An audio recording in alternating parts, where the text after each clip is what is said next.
Hey guys, Golden Dragor here, back with another video.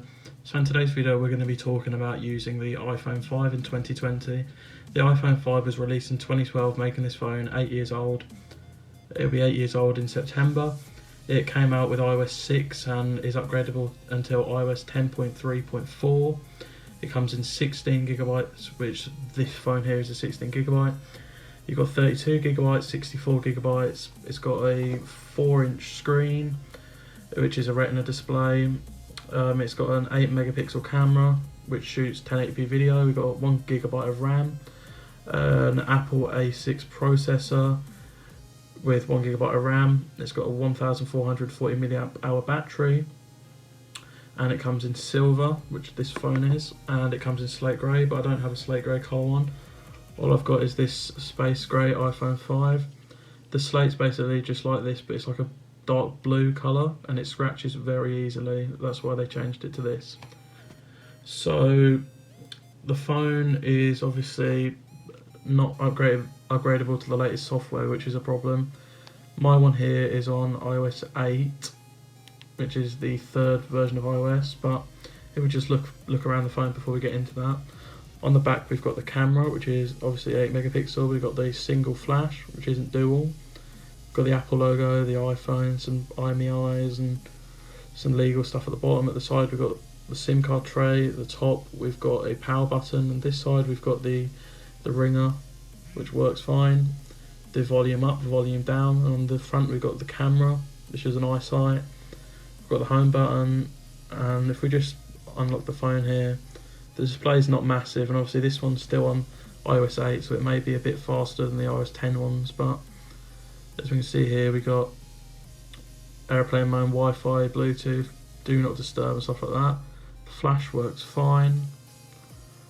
If we can also open the clock app, which isn't as fast as my iPhone 10, but we've got the calculator app, and we've got the camera app, which if you wanted to snap a photo, this wouldn't open as quick as you wanted it to. So see, let me just unlock it. It's got a password on it. It also doesn't have Touch ID or Face ID, because Face ID came out on the 5S, which came out a year after this phone. So just unlocking it here, we've got a few apps, and we could do a little speed test if you wanted to. Obviously it's not very fast these days, but we got phone, which opens quick enough. You can start typing, and you got your favourites, recent, contacts, the camera. It keeps all these apps open. We got the internet, so Safari. It's also not the fastest. I don't have any Wi-Fi on it at the moment because I've turned it off. But we've got the clock app here, opens fast enough. We've got the calendar app, opens fast enough. We got camera, opens decently fast, not quick enough if you wanted to get an important photo in though. And we've got weather, which is quite slow, and it's just going to keep bugging me about the cellular. But we got messages, which we won't go into my messages. We got the settings. The phone's not the slowest in the world, but that's because of iOS 8. iOS 10 is a different story. We've got FaceTime, which I'm not logged into, passport, calculator, and all this stuff. I've got 3 tools on here because obviously I wanted to check the health of the last battery on here, but this phone's just small. Obviously it's 4 inches, and phones these days are a lot bigger. You've got the new iPhone SE that just came out, which is 4.7, which is a bit bigger. It's like the same size as the iPhone 7 and 6 and 6S and 8. You've got the iPhone, you know, they're all quite big, especially the 11 Pro Max. That's a massive phone. But would I recommend this in 2020?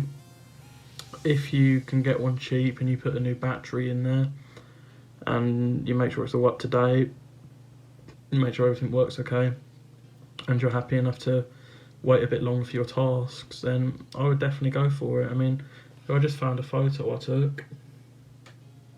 Don't know what's on here, but let's have a quick look. So this is a photo I took of just my mouse. It's not the best in the world, but it's not bad by any means. Got just a couple of pictures of Spider-Man and stuff there. And so yeah, I do recommend this phone.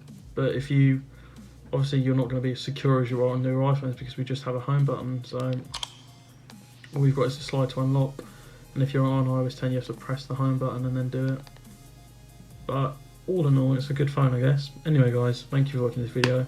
If you want to see more of this content, then please like and subscribe. See you later.